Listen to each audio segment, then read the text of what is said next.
다 자리에 일어나셔서 우리 2023년 상반기 함께 고백할 영광송 우리 하나님께 올려드리고 주일 오전 예배 우리 신년 감사 온 세대 연합 예배로 하나님께 올려드리겠습니다.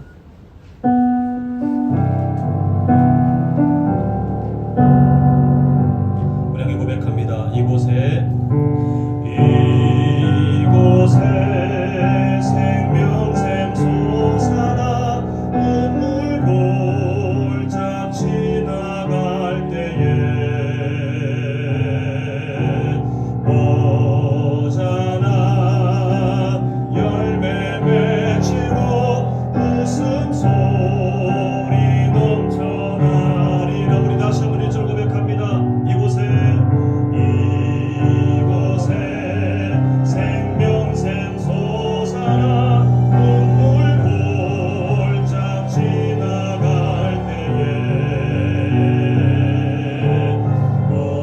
오자나 열매 맺히고 웃음소리 넘쳐나리라.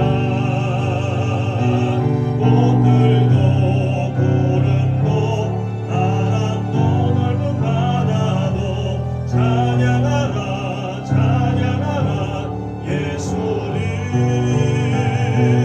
하늘을 울리며 노래해 나의 영혼아 은혜의 주 은혜의 주. 우리 다시 한번 고백합니다. 꽃들도 구름도 바람도 넓은 바다도 찬양하라 찬양하라 예수님. 하늘을 울리며 노래해 나의 영혼아 은혜의 주 은혜의 주 은혜의 주. 너희 모든 나라들아 여호와를 찬양하며 너희 모든 백성들아 그를 찬송할지어다.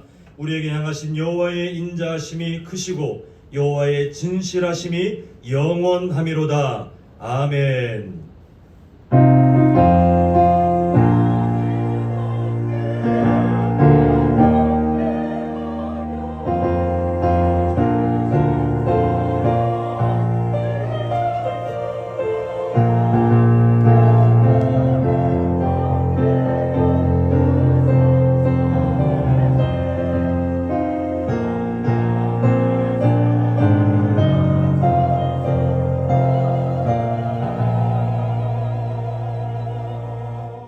사랑의 아버지 하나님, 우리 모두에게 다시 한번 생명을 허락하셔서 2023년 한 해를 살아갈 수 있도록 그 첫 주를 허락하시고 또한 함께 믿음의 동역자들과 예배할 수 있도록 우리 모두에게 선한 마음 허락하심을 참으로 감사드립니다. 주님, 이번 한 해가 하나님을 존중하고 또한 그 안에서 말씀을 깊이 연구하여 성장의 기쁨을 누리는 우리 교회가 될 수 있도록 도와주시옵시고 오늘이 바로 그날 그 첫 단추가 되길 원하오니 아버지 하나님, 우리의 마음을 주님께서 다시 한번 붙여줘서 옥토와 같은 마음으로 하나님 말씀에 아멘으로 우리가 순종하는 모두가 될 수 있도록 주님 역사하여 주시옵소서. 예수님의 이름으로 기도합니다. 아멘. 우리 함께 교동문 94번 함께 교도가도록 하겠습니다. 찬송하리로다. 하나님 곧 우리 주 예수 그리스도의 아버지께서 그리스도 안에서 우리에 속한 모든 신령한 복을 우리에게 주시되 곧 창세 전에 그리스도 안에서 우리를 택하사 우리로 사랑 안에서 그 앞에 거룩하고 흠이 없게 하시려고 그 기쁘신 뜻대로 우리를 위해 정하사 예수 그리스도로 말미암아 자기의 아들들이 되게 하셨으니 이는 그가 사랑하시는 자 안에서 우리에게 거저 주시는 바 그의 은혜의 영광을 찬송하게 하려는 것이라. 우리는 그리스도 안에서 그의 은혜의 풍성함을 따라 그의 피로 말미암아 속량 곧 제사함을 받았느니라. 이는 그가 모든 지혜와 총명을 우리에게 넘치게 하사 그 뜻의 비밀을 우리에게 알리신 것이요 하늘에 있는 것이나 땅에 있는 것이 다 그리스도 안에서 공이 되게 하려 하십니다. 모든 일을 그의 뜻의 결정대로 일하시는 이의 계획을 따라 우리가 예정을 입어 그 안에서 기업이 되었으니 이는 우리가 그리스도 안에서 전부터 바라던 그의 영광의 찬송이 되게 하려 하시니라. 아멘. 우리 사도신경으로 신앙 고백하겠습니다.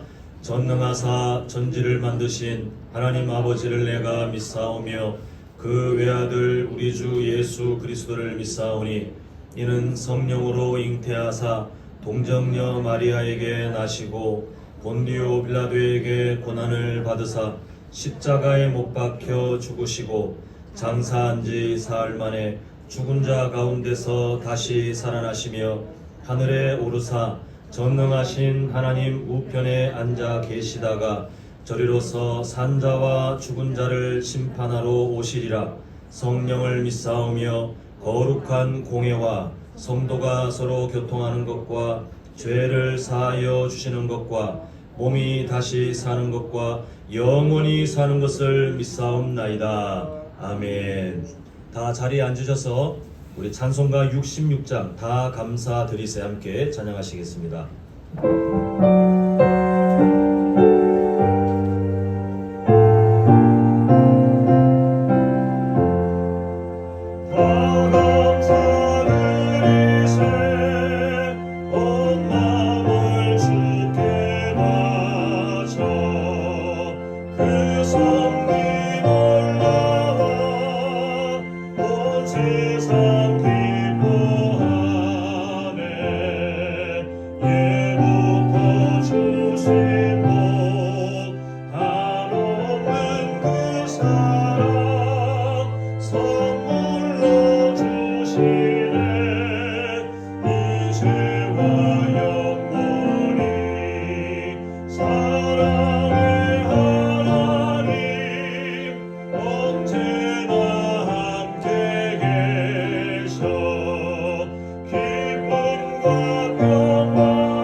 너희는 눈을 들어 누가 이것을 창조하였나 보라.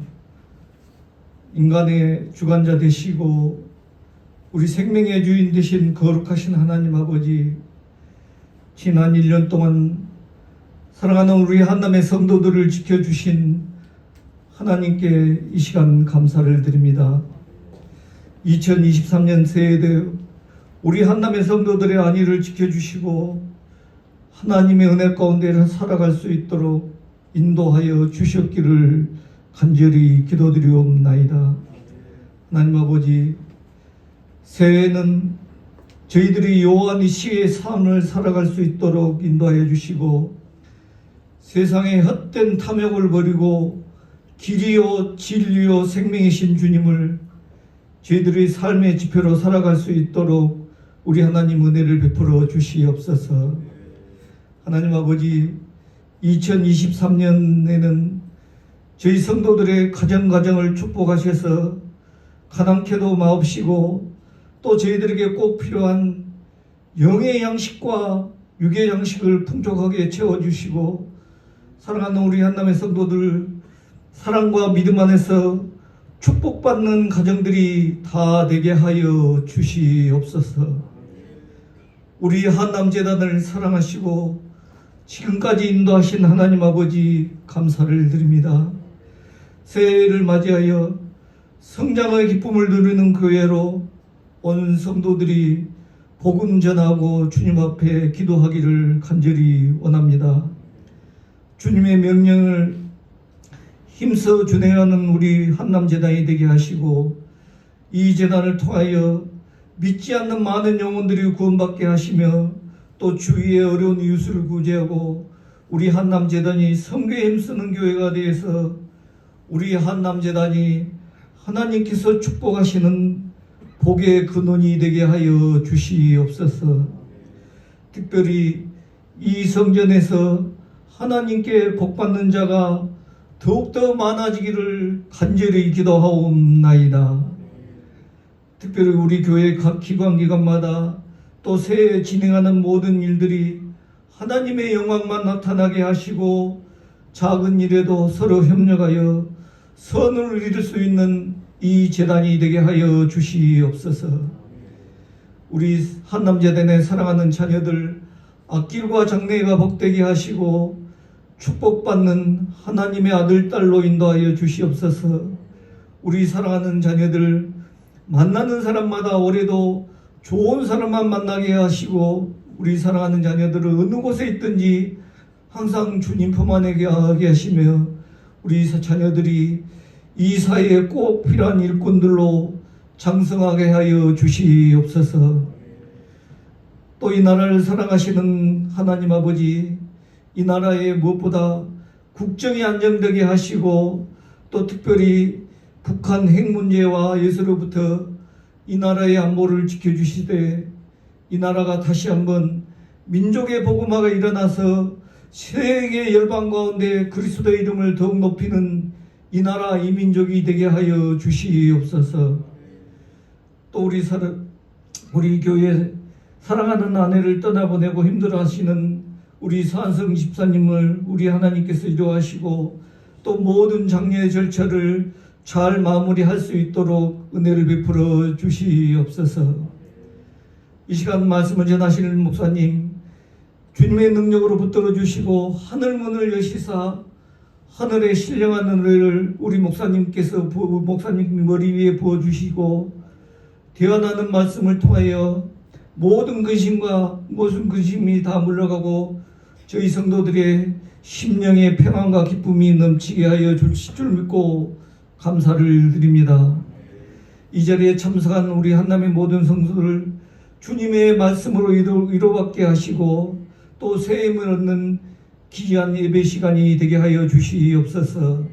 또 이 시간 찬양으로 우리 찬양대가 하나님 앞에 찬양을 드립니다. 저희 모든 성도들의 간절한 기도가 되게 하시고, 주님의 축복이 이 예배에 참석한 모든 성도들에게 임하게 하여 주시옵소서. 하나님 아버지, 간절히 원하옵기는 2023년 새해에는 우리 한남의 모든 성도들이 육신이 강건하게 하시고, 또 주님 앞에 순종하는 성도들이 되게 하시며, 우리 한남의 성도들 전도에 앞장서서 우리 한남재단이 풍성장할 수 있도록 이 재단을 축복하여 주실 줄 믿고 감사드리며 예수님 이름 받들여 감사하며 기도드리옵나이다. 아멘.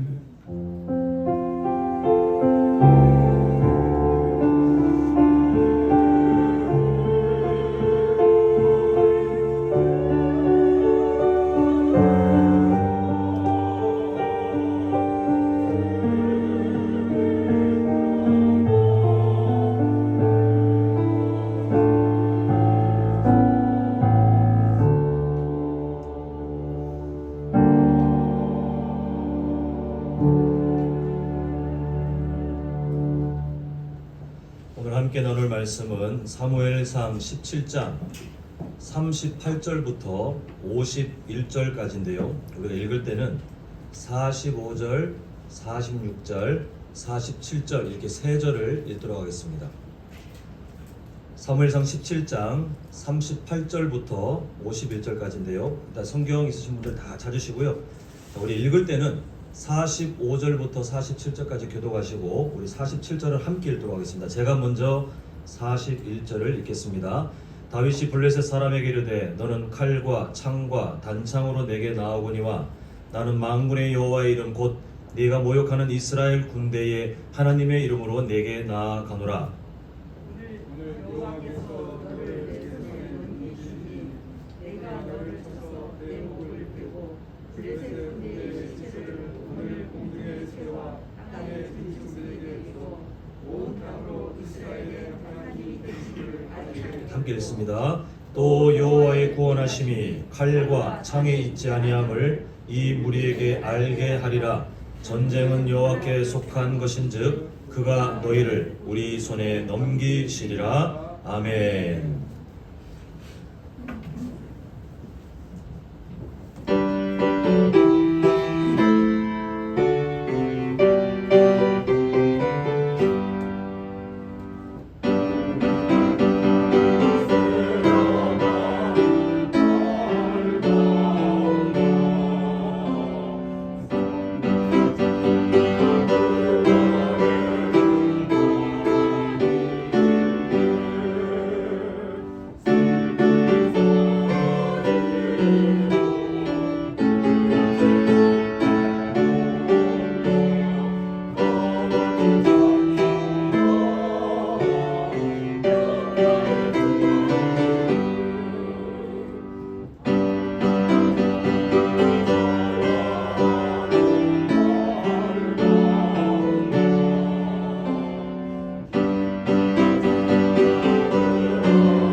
아멘. 우리 좌우에 계신 분들께 또 앞에 계신 분들께 이렇게 손 한번 인사하시겠습니다. 새 한 해가 밝았습니다. 한번 인사하실까요? 새 한 해가 밝았습니다. 자, 이어서 은혜로 충만합시다. 은혜로 충만합시다. 네, 제가 기억이 정확하지 않은데 한 달 아니면 두 달 요 사이였던 것 같은데요. 제가 이 교회 앞에 있는데 어떤 두 분이 여성분 두 분이 이렇게 교회를 이렇게 보시면서 기웃기웃 하시길래 제가 어쩐 일 때문에 그러세요? 그랬더니 갑자기 좀 이렇게 약간 좀 경계하는 듯한 태도로 저희 어머니가 여기 출석하시는 걸 알고 있는데 내년부터는 딸인 저랑 같이 교회 다닐 거니까 그렇게 알고 계세요? 그러는 거예요. 그래서 그 성함이 어떻게 되십니까? 그런데 저는 오늘 저는 그때 여수에 와서 처음 듣는 성함이었습니다. 우리 교회 분이 아니셨어요. 그래서 저희 교회 성도님 아니신 것 같습니다 라고 했더니 그분들이 갑자기 당황하면서 그럼 저 위에 있는 교회인가 하더니 올라가시더라고요. 그래서 이 상에서 나중에 저 위에 있는 우리 같은 교단 아닙니까? 우선제일교회 목사님께 한번 알려드렸더니 이미 알고 계시더라고요. 그러니까 그 교회에 연세 드신 한 성도님이 계시는데 그 딸이 신천지에 지금 빠져 있고 어떻게든 그 어머니를 빼가려고 수를 쓰고 있는데 그 딸이 다른 이제 신천지 아마 동료였을 겁니다. 그래서 우리 교회인 줄 알고 왔는지 아니면 뭔지 모르겠지만 아무튼 그 악한 의도를 가지고 왔다가 흐지부지 이렇게 하면서 다시 저 위에 교회랑 가보자 이렇게 하면서 흩어졌던 그런 한번 일이 있었는데요. 제가 그걸 보면서 참 여러 생각을 했습니다. 성도님들, 우리 2023년 비전이 지금 뒤에 현수막에 걸려 있는데 한번 큰 글씨 한번 같이 읽어보겠습니다. 시작. 성령의 기쁨을 이루리는 교회. 네, 신천지 아니면 뭐 또 나중에 또 뭐가 생길지 모르겠지만 우리가 잘 아는 신천지나 통일교나 뭐 여호와의 증인이 뭐 별 희한한 이단들이 참 많이 있잖아요. 사실 엄밀히 말하면 그 이단들이 득세하는 거 다 우리 교회 탓입니다. 하나님 말씀에 진짜 제대로 훈련받고 그 말씀을 잘 이해해서 우리 어제 송구영신 예배 말씀을 통해서 우리가 알았지 않습니까? 하나님께서는 우리가 성장하기를 바라시는데요. 부모님들이 자녀가 성장하기를 바라시는 것처럼 우리가 자라기를 바라시는데 그 방법은 뭔가 신비로운 체험이나 뭐 그런 게 아니에요. 오직 하나님께서 선포하신 그 말씀을 마주하는데 그냥 대충 읽거나 그렇게 하는 것이 아니라 정밀하고 정확하게 지속적으로 계속해서 연구하여 그 말씀 안에 있는 하나님의 마음을 우리가 최대한 오해 없이 알아갈 때에 우리는 하나님께서 우리에게 주시고자 하는 성장의 삶이 우리 삶의 여러 요소들 가운데 시작된다는 겁니다. 그래서 이 한국 사회의 신천지라고 하는 참 웃기지도 않은 그 너무 좋은 단어거든요. 근데 그 단어를 이 이단들이 가져가 가지고 정말 변질된 단어로 만들어 교회를 흔들고 하는 것은 사실 먼저는 목회자 책임이 크고 그 다음에 교회들이 그동안 하나님의 말씀에 정밀하고 정확하게 하나님의 말씀을 지속적으로 훈련하도록 성도님들을 가르치거나 권면하거나 돕는 일들이 좀 약했기 때문에 그 틈바구니를 치고 악한 그 세력들이 미혹하는 그 세력들이 많은 한국교회 성도들을 흔들고 지금도 막 득세하고 있는 것을 보게 됩니다. 그래서 제가 2023년 한 해 비전을 말씀에 그냥 우리가 목숨 걸고 함께 말씀을 향해서 달려가고 또 우리 교회 성장 프로그램을 제가 나중에 다시 한번 자세히 소개할 텐데 이제 정착시켜야 되겠다라고 좀 한 해 두 해 좀 계획을 당겨서 결단하게 된 이유가 바로 그때 일 때문에 그렇습니다. 물론 뭐 신천지가 와가지고 우리 교회를 흔들 정도로 그리고 우리 교회가 그렇게 호락호락한 교회는 아닌 것 같아요. 장점이 뭐냐 하면 오랫동안 가족처럼 끈끈하게 서로가 서로를 알고 있기 때문에 사실 그 이단들이 들어와서 흔들기에는 우리 교회는 좀 약간 그들에게 쉽지 않은 교회이긴 합니다. 환경 자체가. 근데 그럼에도 이 결단을 하고 말씀을 향해서 우리가 함께 좀 달려가야 되겠다라고 생각했던 것이 이 시대가 그러하기 때문에 그렇습니다. 하나님의 말씀에 연약한 틈, 그냥 익숙하게 나는 이미 이 정도면 충분하지 뭐 이 정도면 그냥 은혜로 살면 되지 뭘 굳이 이렇게 생각하는 그 약한 틈바구니를 통해서 악한 마귀가 흔들고 그때 어제 말씀드린 것처럼 창세기 3장의 그 비극이 우리에게 일어날 수 있기 때문에 우리 교회는 앞으로 더 건강했으면 좋겠어요. 날이 갈수록 더 자라갔으면 좋겠습니다. 그래서 오늘 우리가 이 비전을 다시 한번 마음에 새겨서 이번 한 해 동안 우리가 성장의 기쁨, 하나님께서 우리를 향해 자라길 바라시는데 그 성장의 출발점은 다른 데 있지 않고 하나님의 말씀을 정밀하고 정확하게 또한 지속적으로 연구하고 훈련할 때 그때부터 시작된다는 것을 꼭 기억하셔서 오늘 주일 예배도 마찬가지입니다. 그냥 와서 사무엘상 얘기네 또 오늘 익숙한 얘기거든요. 익숙한 얘기네 그렇게 들여다보지 마시고 어떤 상황인지 하나님의 마음이 대체 어디에 어떻게 나타나고 있는지 우리가 그 하나님의 말씀을 깊이 주목하여 은혜 받는 시간 되길 간절히 소망합니다.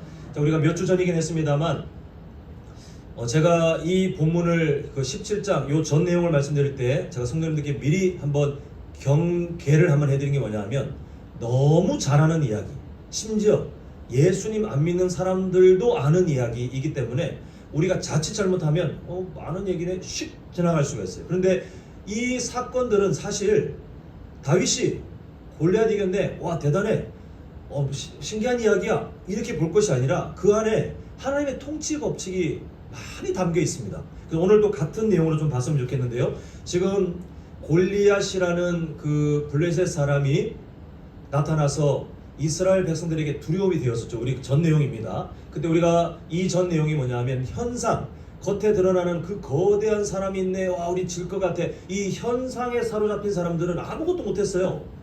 원래 사울 왕이 이 문제를 하나님 앞에 달려가서 하나님 도와주십시오 그 일을 해야 되는 사람인데 이 사울 왕은 이미 뭐 타락했잖아요. 그래서 그 정체성을 잃어버리고 똑같이 현상에 사로잡혀서 와 골리앗 무서워 이스라엘 군대들도 와 골리앗 무서워 다윗의 형들도 등장하지만 그 다윗의 형들도 골리앗 무서워 현상에 사로잡혀 있는 그때에 전쟁을 할 자격이 전혀 없는 어린 다윗이 왔다가 그걸 보고 거룩한 분노를 느낍니다. 본질을 보는 거예요. 하나님을 존중해야 될 이스라엘 백성들이 하나님을 무시하는 그 골리앗 앞에 아무것도 하지 못하는 것에 분노하는 그것을 보면서 우리가 본질에 이끌려 살아가면 하나님께서 주시는 거룩한 감정들이 우리 안에 시작되고 또한 뭘 해야 할지가 보이더라는 것입니다. 자, 이제 이어서 우리가 계속해서 골리앗과 다윗의 이야기를 보게 되는데 골리앗과 다윗의 이야기가 아닙니다. 하나님께서 보시게 하는 그 주목 내용을 좀 보고자 합니다. 자, 읽지 않았지만 성경 읽으신 분들은 32절. 자, 만약에 성경이 너무 글씨가 작아서 잘 안 보이시면 화면을 참고하시더라도 우리가 말씀을 자꾸 찾아보는 게 은혜가 됩니다.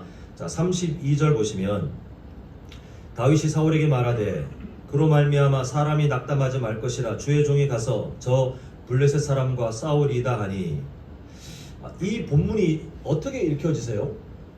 이 내용이 사실 그 그림으로 만약에 어떤 연극처럼 표현한다면 이게 너무 말이 안 되는 장면입니다. 사울 왕이 어떤 사람이냐면 이스라엘 사람들 중에 가장 건장한, 겉으로 보기에 싸움을 해도 이 사울 왕이 해야 돼요.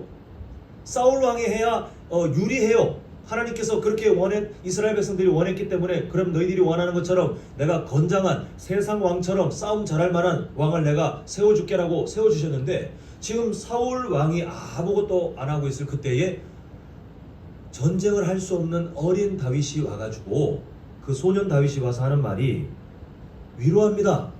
낙담하지 마십시오. 제가 가서 저 블레셋 사람과 싸우겠습니다. 지금 이 역할이 바뀌어야 돼요. 사울 왕이 이스라엘 백성들에게 여러분 낙담하지 마십시오. 제가 하나님의 이름을 붙들고 저 골리앗, 저 블레셋 사람을 제가 하나님의 그 능력을 힘입어 처단하겠습니다. 승리를 제가 하나님 앞에서 약속받고 오겠습니다. 이렇게 해야 될 이 사울 왕이 아무것도 못하고 덜덜덜 떨고 있을 때에 어린 다윗이 위로하고 있는 이상한 그림이 지금 32절이에요. 이렇게 현상에 갇혀있는 사울 왕이 해야 될 말이 다윗에게, 또 이스라엘 백성들이 해야 될 말이 다윗에게, 또 다윗보다 그 싸움하기에 더 유리한 형들이 해야 될 그 말을 지금 이 소년 다윗이 하나님의 마음을 가지고 다른 사람을 위로하고 있는 것을 지금 보게 됩니다. 자, 33절 보겠습니다. 사울이 다윗에게 이르되 네가 가서 저 블레셋 사람과 싸울 수 없으리니 너는 소년이요 그는 어려서부터 용사임이니라. 이 본문 보면 사실 세상 말입니다. 화딱지가 나야 돼요. 지금 이 말을 할 게 아니라 누가 가야 돼요? 사울 왕이 가면 돼요. 그냥 하나님께서 세우신 나기드 인생, 임명하신 그 자신의 사명, 약속을 알고, 그리고 이미 사울 왕은 경험했어요. 하나님께 붙들려 가니 진짜 승리가 있네. 이걸 경험했던 사람입니다. 그런데 지금 미련하게도 야, 너 가면 안 된다. 너 싸움 못한다. 저 골리앗 너 못 이긴다. 이 말을 하고 있을 것이 아니라 본인이 가야 되는데 지금 이런 답답한 이야기를 하고 있습니다. 근데 다윗이 34절부터 나는 이런 삶을 살았습니다 쭉 말하는데요. 자, 36절 주의 종이 사자와 곰도 쳤은즉 살아계시는 하나님의 군대를 모욕한 이 할례 받지 않은 블레셋 사람이니까 그가 그 짐승의 하나와 같이 되리이다. 지금 자기가 목자로 양을 지켰는데 그때마다 맹수가 나타났지만 자기는 그 맹수와 싸워서 이겼대요. 그리고 동일하게 지금 살아계시는 하나님의 군대를 모욕한 이 표현이 되게 중요합니다. 지금 뭐 때문에 화가 나 있냐 하면 민족, 우리나라, 애국심이 아니고요. 하나님이 함께 하시는 나라인데 하나님을 모욕하고 있는 저 사람에게 왜 우리는 아무것도 못하고 있지? 이게 지금 화가 나는 거예요. 하나님을 존중해야 될 백성들이 하나님을 무시하는 저 인간을 왜 허용하고 있지? 이게 지금 다윗에게 가장 큰 분노였습니다. 원래 이스라엘의 목자는 사울 왕인데 그 목자가 껍데기 목자가 되다 보니 어린 소년이었지만 하나님은 이 어린 소년을 통해서 마치 목자처럼 목자가 그 양들이 맹수 앞에 벌벌벌 떨고 있을 때에 그 목자가 몽둥이나 물맷돌을 통해서 그 맹수를 물리치는 것처럼 어린 소년 다윗을 통해 하나님의 양과 같은 이스라엘 백성들을 지금 구원하고자 하시는 것을 보게 됩니다. 자, 37절을 보시면요, 이런 고백을 합니다. 또 다윗이 이르되 여호와께서 나를 사자의 발톱과 곰의 발톱에서 건져내셨은즉 나를 이 블레셋 사람의 손에서도 건져내시리이다. 그 다음에 사울 왕 말을 볼 것도 없고요. 지금 다윗이 하는 말이 뭐냐면, 내가 할 수 있어요. 어린 소년, 어떤 그 소년의 어린 나이의 그 시기가 아니고, 다윗이 하는 고백을 보면 주인공이 따로 있습니다. 하나님께서 나의 삶을 지금까지 맹수의 손에 구원해 주셨기 때문에, 지금도 그 하나님 살아 계시기 때문에 동일하게 오늘 나를 구원하실 것입니다. 지금 자신이 경험했던 그 하나님을 믿고 나아가고 있어요. 그 신뢰를 가지고 나아가고 있어요. 그 지금 다윗의 나이, 다윗의 신체 조건, 다윗의 어떤 성격, 그 어떤 것이 여기에 아무런 이유가 안 돼요. 오직 하나만 딱 하나님 보시고 있는데, 네가 나를 존중하느냐. 지금 어린 소년 그 다윗은 목자로 살면서, 그리고 그 목동으로 살았던 삶이 사실은 외로운 삶 아니었습니까? 사무엘이 다윗의 가정에 와서 그 아버지에게 오늘 예배합시다, 그 하나님이 예배하신 왕을 찾으러 왔을 때에 아버지조차도 다윗을 그냥 거들떠보지 않고, 야, 걔는 일하라고 둬라, 그냥 나머지만 다 모여라, 이렇게 했을 정도로 외로웠던 삶이에요. 근데 그 외롭게 들판에서 다윗은 자기가 맡은 목자의 삶을 사는 그 중에 뭘 하고 있었냐면 신앙 훈련을 받고 있었어요. 하나님이 나를 건지시는구나, 하나님이 나를 보호하시는구나, 와, 내가 지금 외롭게 있는 것 같고, 맹수들이 내 나이에 비해서 더 큰 맹수들이 있지만 하나님께서 나를 지금까지 건져 주셨구나. 그 광야의 목자로 살아가는 삶을 통해서 하나님의 은혜를 깊이 반복하여 경험하다 보니 이게 삶의 체질이 되었어요. 골리앗을 보고 다윗이 어떤 생각을 가졌을지는 중요하지 않습니다. 다만 다윗은 골리앗을 보되 뭘 보고 있냐면, 지금까지 자기를 보호하셨던 그 살아계신 하나님을 동일하게 믿음의 눈으로 보면서 그 하나님이 오늘도 역사하실 것입니다 라고 말하고 있는 것이 바로 오늘 본문의 그 내용입니다. 근데 사울 왕의 참 모습이 어리석어요. 그 뒤에 이어지는 내용들을 보면 이제 전쟁하러 간다고 하니까 그 어린 사람에게 갑옷을 줍니다. 칼을 들려줍니다. 근데 안 맞아요. 당연히 안 맞죠. 지금 전쟁을 할 나이가 아니기 때문에. 그래서 어차피 징집도 안 됐거든요. 그 어린 사람에게 무슨 장년들이 입을 그 갑옷과 그리고 그 도구를 줍니까? 맞지 않아요. 다윗은 자신에게 맞지 않는 것을 다 벗어버리고 자신에게 가장 익숙한 것을 가지고 골리앗을 향해 가게 됩니다. 이후에는 우리가 잘 아는, 세상 사람들도 잘 아는 그 사건이 일어나는데, 오늘 다윗이 뭐 이러이러했더니 골리앗 이마에 뭐가 박혀서 끝, 이 사건이 중요한 게 아니고요. 오늘 우리가 들여다봐야 될 그 시각이 뭐냐면, 다윗과 골리앗의 싸움이 아닙니다. 하나님은 나중에 본문을 보시면요, 골리앗이라는 이름이 등장하지 않습니다. 하나님은 골리앗이라는 이름을 감춰놔요. 그리고 뭘 말하냐면 계속해서 블레셋 사람, 이 이름이 감춰지고 하나님은 블레셋 사람으로만 그 사람을 등장시키는 이유가 뭐냐면요, 다윗과 골리앗이라는 어떤 인물의 대결이 아니에요.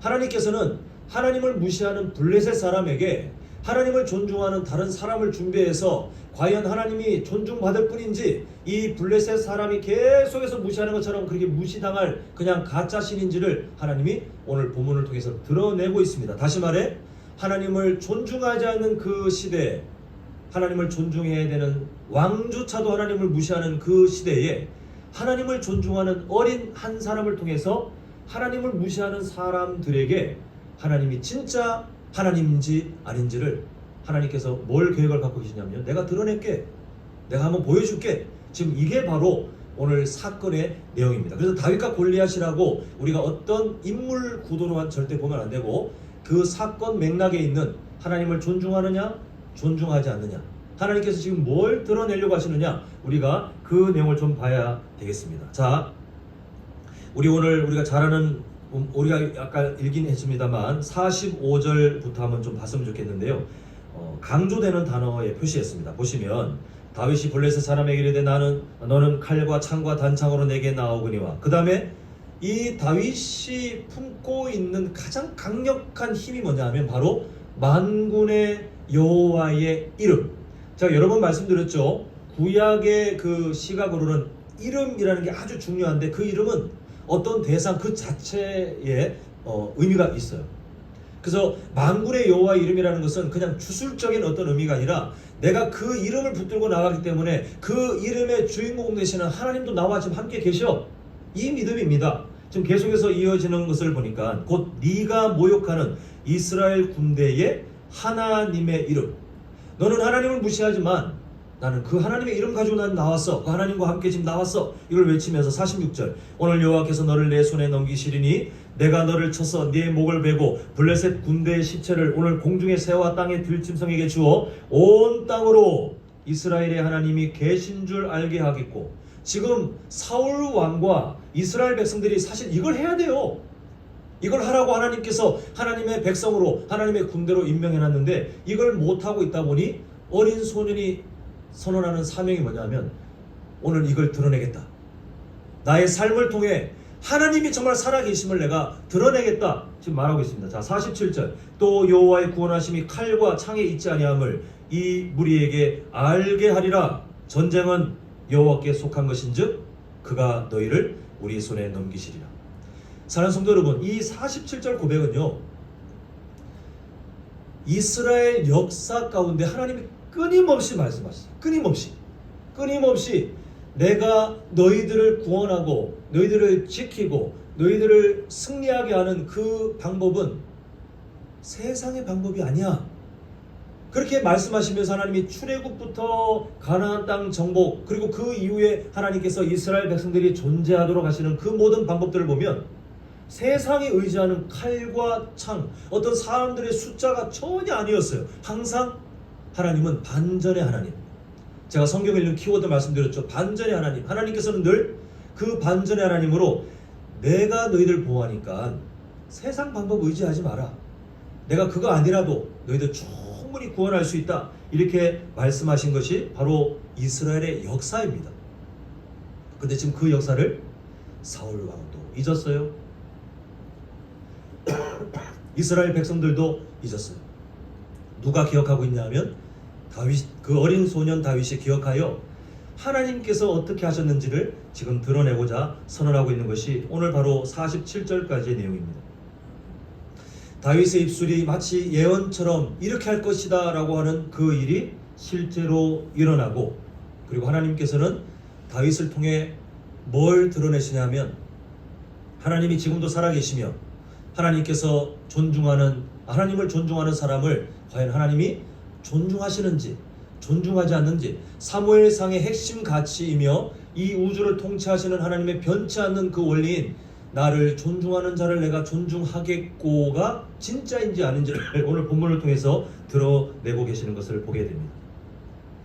사랑하는 성도 여러분, 다윗이 왜 이 기적을 경험하게 되었을까요?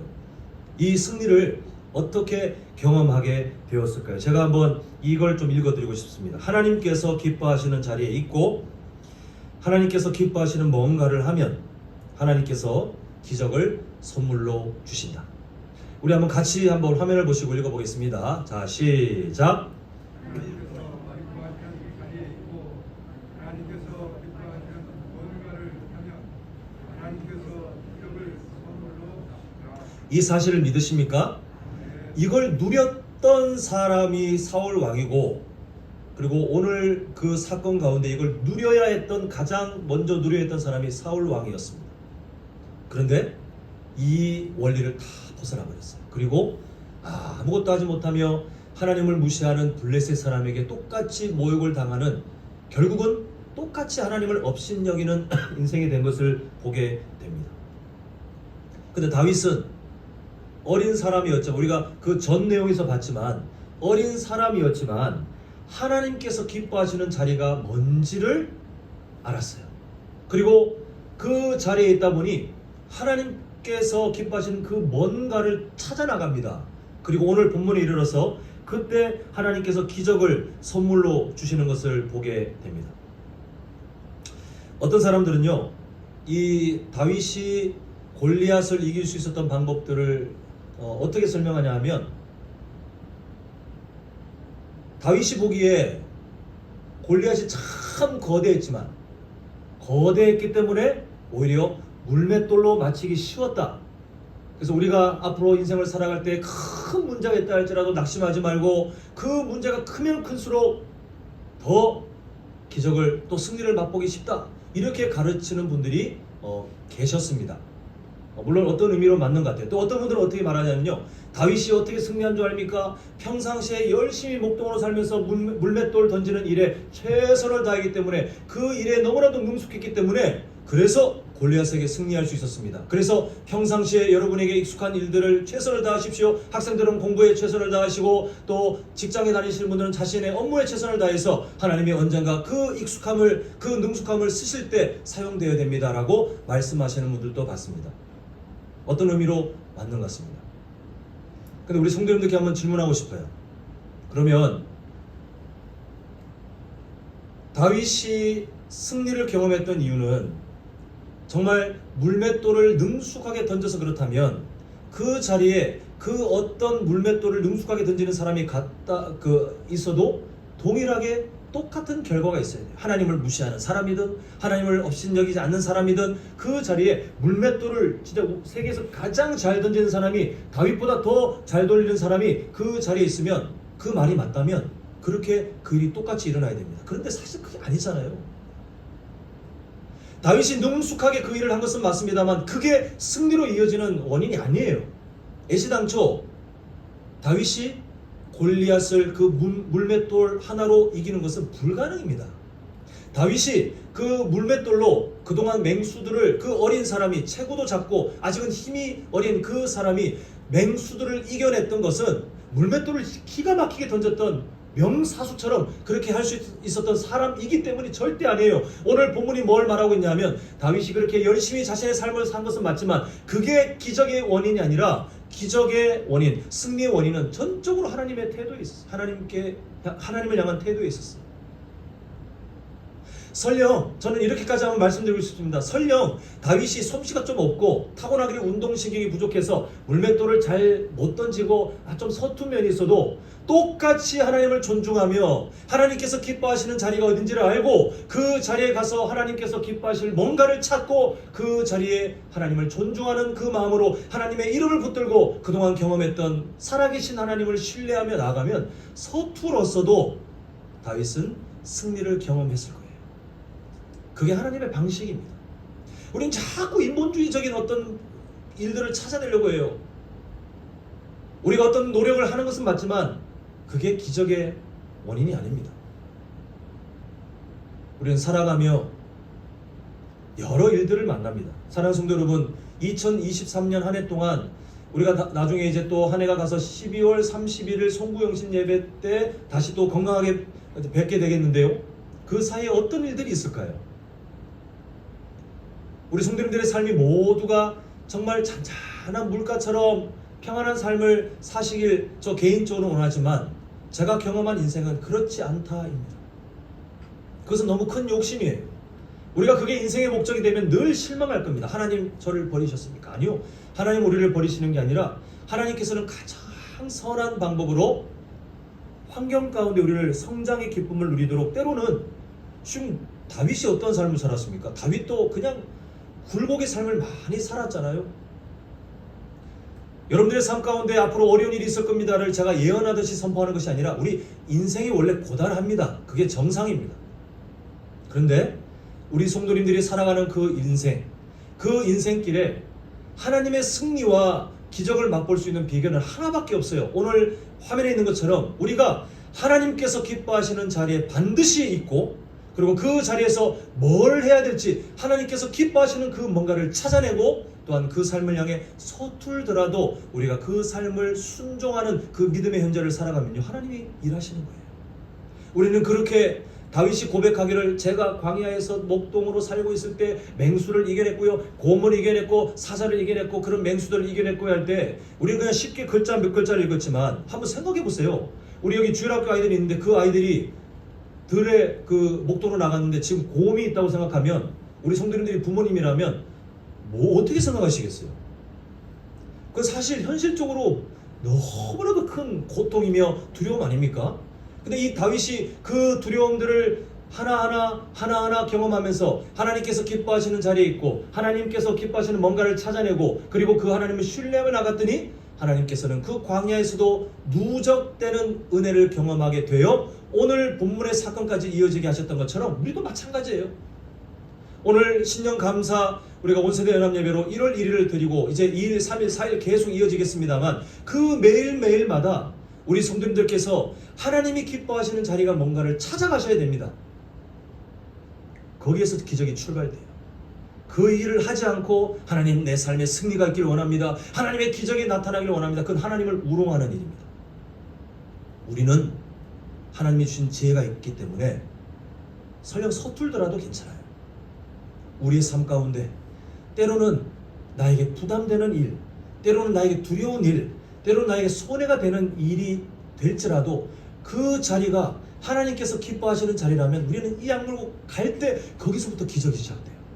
그리고 그 자리에 가서 우리가 뭘 해야 될지 하나님이 음성을 들려주시면서 다윗아 가서 네가 물맷돌 몇 번 돌린 다음에 던지면 내가 알아서 그 돌 가지고 그 골리앗 이마에 정중앙으로 박혀서 이기게 해줄게 라고 말씀하지 않으셨습니다.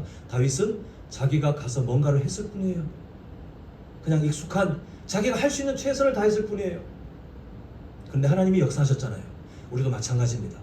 우리가 감정이 무너지는 자리, 상처받는 자리, 어떤 손해가 있는 자리라도 그 자리가 하나님께서 기뻐하시는 곳이 맞다면 가십시오. 가서 그곳에서 하나님께서 기뻐하실 뭔가를 반드시 찾아서 그 일을 서툴더라도 시작하시면 하나님은 그 일을 기뻐하시며 우리 성도님들의 삶 가운데 오늘 다윗이 경험한 것과 같은 그 놀라운 기적을 통하여 뭘 이루시냐면 다윗 최고 이게 아니라 내가 살아있다. 내가 너를 존중한다. 내가 너를 통해 영광 받았다라고 하나님은 우리의 삶을 하나님의 삶의 예배자로 인정하시며 우리의 삶 가운데 하나님의 놀라운 뜻을 나타내실 줄 믿습니다. 사랑하는 성도 여러분, 이제 말씀을 맺고자 합니다. 오늘 이 말씀을 기억하시며 앞으로 살아가셔야 되겠는데 조금만 더 제가 욕심을 내서 권면하자면 어제도 말씀드렸지만 이번 한 해 제가 성도님들 앞에서 좀 더 집중하여 노력할 사역이 뭐냐면 말씀 훈련입니다.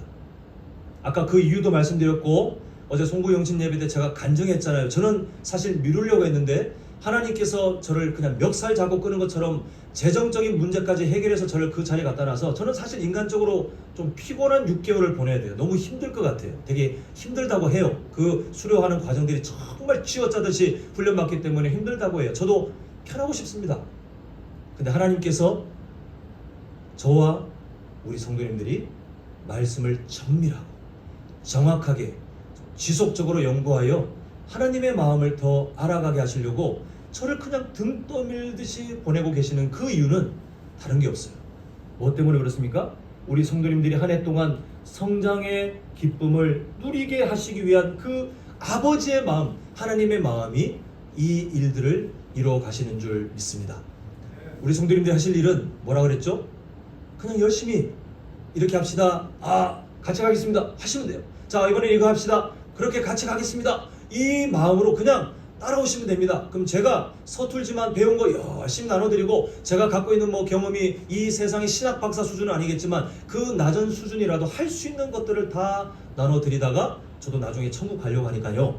우리 성도님들 제가 할 수 있는 모든 그 섬김의 자리에 우리 성도님들께서 건강이 되신다면 함께 열심을 다해 하나님의 말씀을 배웠으면 좋겠습니다. 자, 그때 하나님의 말씀을 마주하는 자리가, 하나님의 말씀을 연구하는 자리가, 또 하나님의 말씀을 지속적으로 훈련받는 자리가 어떤 자리예요? 화면에 있는 거. 하나님께서 뭐 하시는 자리입니까? 기뻐하시는 자리예요.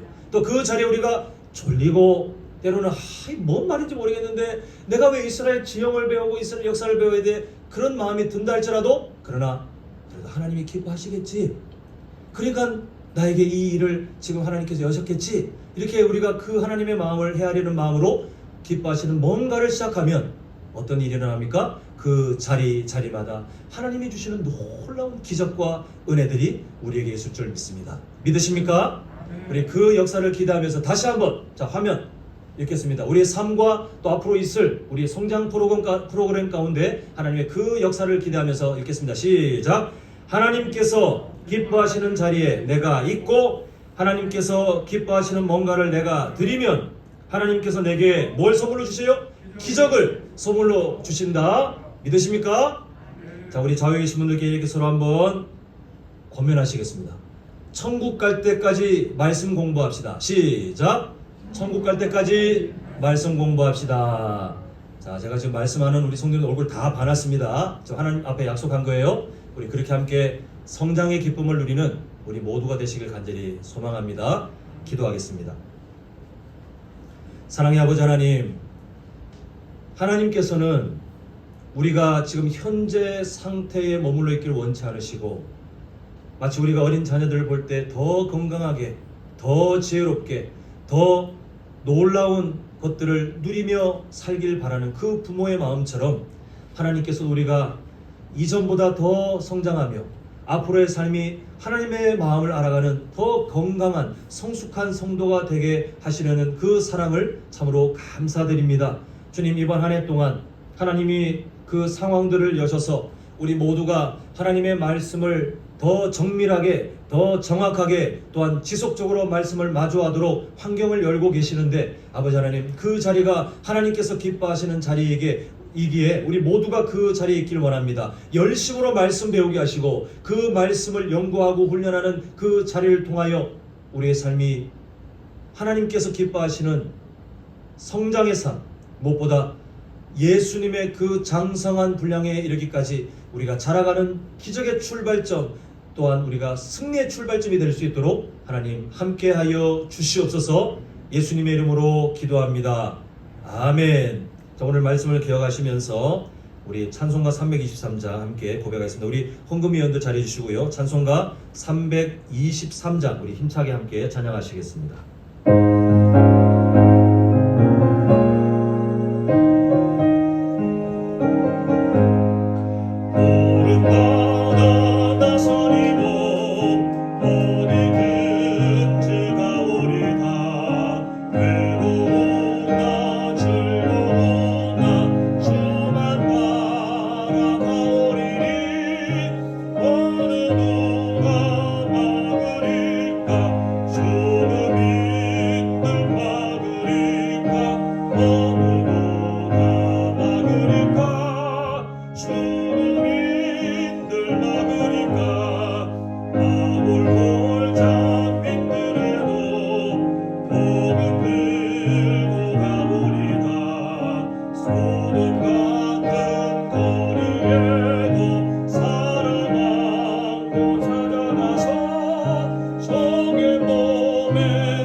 사랑의 아버지 하나님, 2023년 첫 번째 주일 우리가 함께 그 영광스러운 시간을 함께 예배할 수 있도록 우리 모든 성도님들에게 믿음 주시고 또한 건강 주시고 함께 예배할 수 있는 환경을 허락해 주심을 참으로 감사드립니다.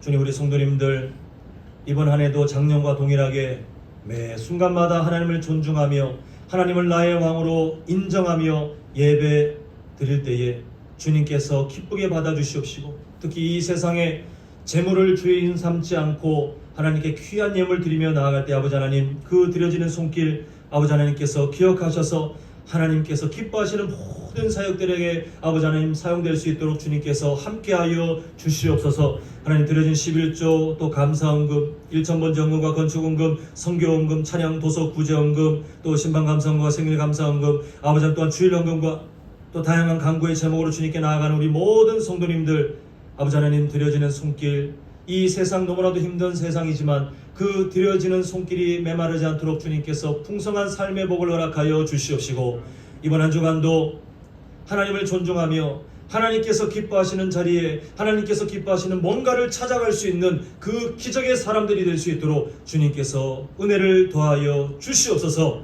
예수님의 이름으로 기도합니다. 아멘. 네, 교회 소식 나누기 전에 우리 새가족 소개하겠습니다. 김연숙 권사님, 한번 손만 살짝 들어주실까요? 네, 저 뒤에 방송 제락 쪽에 쑥스러우시기 좀 한번 손을 살짝 들어주시면 네, 감사합니다. 네, 몇 주 동안 네,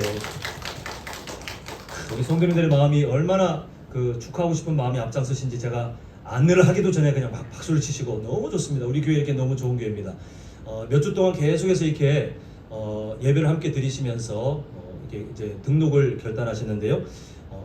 예배 끝나시고 잠시 좀 뵐 수 있을까요? 잠시 저를 뵙고 또 돌아가셨으면 좋겠습니다. 우리 성도님들이 이제 뵈실 때마다 우리가 이 시대 가운데 믿음의 동력자를 또 한 분 만났습니다. 또 함께 우리가 신앙생활 잘하며 또 주의 교회로 하나 되어가는 우리 모두가 되시길 간절히 소망합니다. 우리 다시 한번 환영하는 마음으로 또 격려하는 마음으로 뜨거운 박수 한번 올려드리겠습니다. 환영합니다. 자, 교회 소식 나누겠습니다. 오늘 신년 감사 온 세대 연합 예배로 드리고요. 그래서 오늘 주일 오전 예배로 오늘 그 주일 사역은 다 마쳐집니다. 자, 2023년부터 새롭게 달라집니다를 한번 보겠습니다. 자, 첫 번째, 주일 오후에 일정이 좀 변경됩니다. 원래 마을 모임 먼저 하고 예배를 드렸는데 마을 모임들 중에 지금 시간이 너무 모자라다, 우리가 더 대화하고 교제해야 되는데 뭘 하려고 하면 예배드리고 뭐 하려고 하면 예배드리고 끊는 게 너무 괴롭다라고 하셔서 장로님들과 의논했습니다. 그래서 식사하고 오후 예배 여기서 드리고 그 다음에 마을 모임으로 이제 흩어지면 그 다음에는 알아서 마치시면 돼요. 뭐 어디 산으로 가시든 바다로 가시든 알아서 교제하시면서 충분히 그 시간을 누리시고, 또 우리 그 본당에서 모이시는 우리 시몬 또 안나 로이스 마을은 함께 예배하시다가 또 마을 모임 하시다가 또 찬양 운행할 때 같이 움직이시면 될 것 같습니다. 그렇게 변경이 되니까요, 마을 모임마다 정말 하나님이 기뻐하시는 초대교회 그 은혜들이 나타나길 간절히 소망합니다. 자, 두 번째, 오늘 주보 보니까 바뀌어 있죠. 주보 디자인을 좀 변경해서 어떻게 하면 좀 더 유익한 것들을 치러볼까 해서 앞에 표지를 포기하고 앞에 예배 순서를 넣고 중간에 이제 성도님들께 제가 어떤 메시지를 담거나 어떤 것들을 좀 소개하고 싶은 그 공간을 3면 이제 펼쳤을 때에 그 오른쪽 면에 이게 준비했습니다. 앞으로 이 공간들이 우리 성도님들과 소통하는 또 그런 은혜를 나누는 시간들이 되길 바라고요. 성도님들께서 앞으로도 우리가 이 주보도 사역인데 이 주보를 통해서 하나님의 은혜가 계속 흘러갈 수 있기를 기도했으면 좋겠습니다. 자, 푸른 나무 제자 훈련, 제가 3월부터 시작하고자 하는 전교인 성장 프로그램입니다. 시냇가에 심겨진 그 나무와 같은 삶, 우리가 그 삶을 향해서는 훈련받는 것밖에 없는데 3월 시작하기 전에 이제 그 전에 자세하게 설명드리고 다시 한번 비전을 함께 나누도록 하겠습니다. 그 전까지 함께 기도로 준비해 주시고요. 자, 이거 좀 중요할 것 같아요. 그 전까지 우리 성도님들께서 선한 마음으로 교회의 재정을 아끼기 위해서 그 봉투를 재활용을 하셨더라고요. 계속해서 이름 지우고 금액 지우고 얘기했는데 정기적으로 약속된 헌금들이 있습니다. 뭐 월마다 이렇게 그 도장 찍고 해서 하는 그 건축헌금이나 그런 헌금들은 괜찮은데 이게 사실 다른 교회에서는 개인 정보입니다. 이게 얼마를 드렸고 하는 게 좀 민감한 정보이기 때문에 사실 봉투를 다 파쇄하는 게 원칙이거든요. 그래서 우리 성도님들께서 뭐 저는 알아도 상관없어요 그렇게 하실 분들이겠지만, 그래도 우리가 드려지는 헌금이 온전히 하나님께 그냥 드려지고 누구에게 더 이상 밝혀지지 않도록 이제 일반 헌금은 무조건 다 파쇄합니다. 그래서 이게 뭐 예산 나가더라도 이 예산은 저희들이 그냥 감당해야 될 예산인 것 같으니까요. 앞으로 혹시 다른 어떤 일들이 좀 있으신 걸로 알고 있는데 만약 이름 쓰는 게 좀 어색하다 하시면 충분히 뒤에 뭐 계시는 분들이나 또 도움 주실 분들이 계시니까요. 그런 불편은 조금만 감수해 주시고 앞으로는 일반 헌금 봉투는 무조건 드려지면 다 파쇄니까 내 봉투 어딨나 찾지 마시고 드려지는 그 헌금을 봉투를 다시 새롭게 준비하셔서 새로운 마음으로 메모하셔서 하나님께 드리면 우리가 좀 더 건강한 또 행정적인 것들을 준비할 수 있을 줄 믿습니다. 자, 비전 카드 작성. 어제 송구영신 예배 오셨을 때 이거 봤을 텐데 제가 참 이장로님께 감사드리는 게 이거를 사실 했어야 되는데 말씀 때 좀 시간이 많이 할애돼서 이걸 제가 포기하고 넘어갔었는데요. 장로님께서 쓰셔서 충실하게 내용을 제가 미리 공개는 못하겠고 이걸 쓰셨어요. 그래서 이 내용은 다음 주에 미리 예고합니다. 다음 주에 오셔서 우리 주일 오전 예배 때 송구영신 예배 때 못했던 이 비전 기도 카드를 작성해서 다 함께 내시면 또 우리가 로비에 함께 붙여서 우리의 모든 소망, 우리의 결단을 나누도록 했으면 좋겠는데요.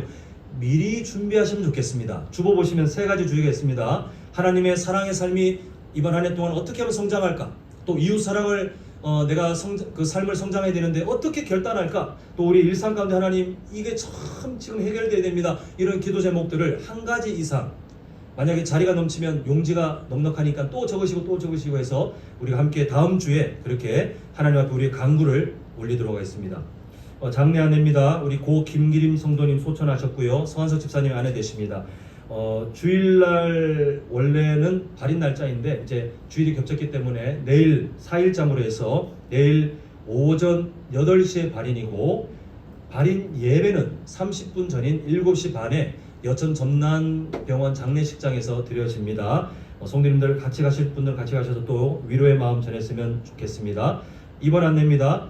전하나 집사님께서 출산을 위해서 1월 5일날 목요일날 입원하십니다.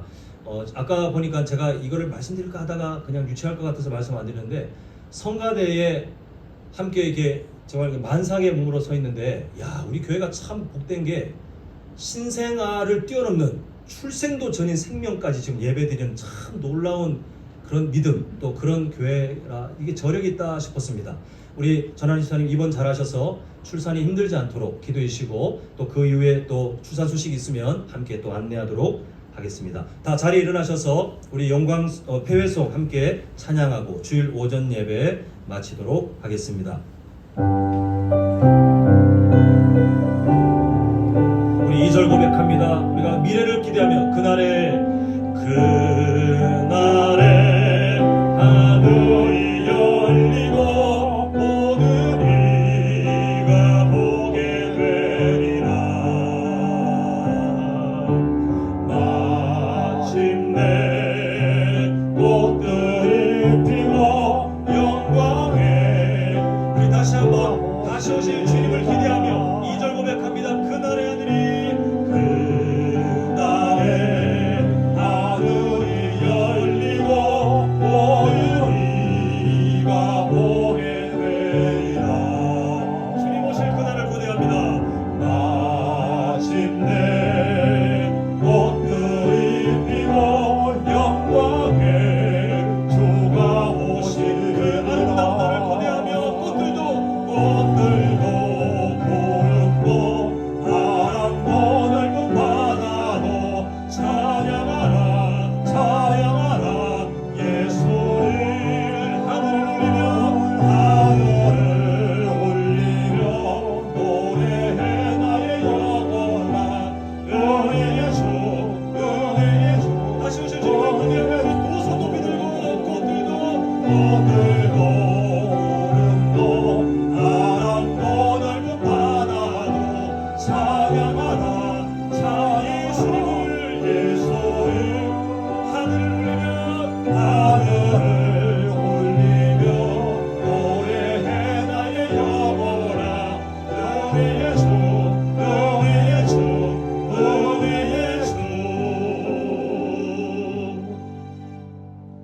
지금은 우리 주 예수 그리스도의 은혜와 하나님 아버지의 크신 사랑하심과 성령 하나님의 감화 감동 위로 충만 교통하심이 하나님께서 기뻐하실 자리를 찾고 또한 하나님께서 기뻐하실 뭔가를 우리가 고민하며 또한 그 삶을 서툴더라도 살아내기로 결단하는 우리 모든 성도님들의 인생과 가정과 직장과 사업장 위에, 또한 장래 가운데 있는 우리 성도님의 인생 가운데, 출산을 앞두고 있는 우리 성도님의 인생 가운데 영원토록 함께 있을지어다. 아멘.